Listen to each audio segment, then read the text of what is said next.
রাজধানীর বসুন্ধরা আবাসিকে অবস্থিত ever care হাসপাতাল রোগীদের চিকিৎসার গুরুত্বপূর্ণ কেন্দ্র এটি, যেখানে সাবেক প্রধানমন্ত্রী বেগম খালেদা জিয়াও চিকিৎসাধীন।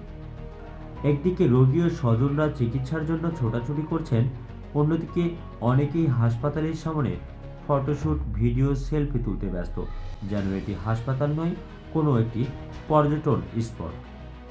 এতে গণমাধ্যম কর্মীদের কাজে ব্যাহত হচ্ছে, স্বাভাবিকভাবেই পরিবেশও নষ্ট হচ্ছে। বিএনপির কেন্দ্রীয় কমিটি ভিড় না করার নির্দেশ দিলেও অনেক নেতাকর্মী সেই নির্দেশ মানছে না। প্রশ্ন আসে, আমরা মানুষ হব কবে?